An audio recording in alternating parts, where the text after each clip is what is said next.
Hi, நான் doctor Pavithra, Sri Narayani hospital and research centre வேலூரில் தோல் நோய் சிறப்பு மருத்துவராக இருக்கேன். இப்போல்லாம் பல வகையான ப்ராடக்ட்ஸ் எல்லாம் ப்ரொமோட் பண்ணுறாங்க. Instant glow, instant fairness, brightening, lightening அப்படின்லாம் எவ்வளவோ க்ரீம்ஸ் மார்க்கெட்டில் இருக்குது. மக்களும் அதை யூஸ் பண்ணுறாங்க. இதெல்லாம் சேஃபா, இதனால சைட் எஃபெக்ட்ஸ் வருமாங்கிறத பற்றி இன்னைக்கு டிஸ்கஸ் பண்ணலாம். ஃபேர்னஸ் க்ரீம்ஸில் பொதுவாக காணப்படுற கெமிக்கல்ஸ் என்னென்னலாம் இருக்குது அப்படின்னா, மெயினாக ஸ்டீராய்ட்ஸ் இருக்குது.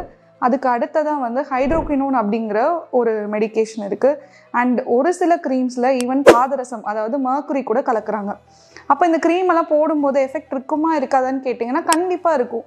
இனிஷியலாக கொஞ்ச நாளைக்கு நல்ல ஒரு ஃபேர் எஃபெக்ட் இருக்கும், நல்ல பிரைட்டாக க்ளோயிங்காக இருப்பாங்க.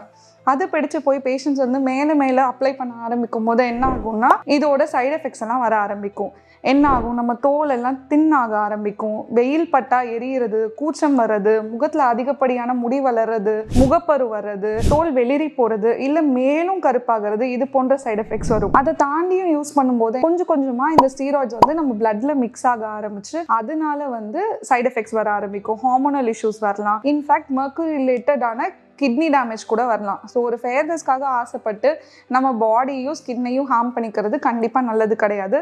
So over the counter fairness creams எல்லாமே சேஃப்னு நம்ம சொல்லிட முடியாது. உங்களுக்கு ஏதாவது ஒரு பிக்மெண்டேஷன் கன்சர்ன் இருந்தால் please meet your dermatologist and get it treated. Thank you.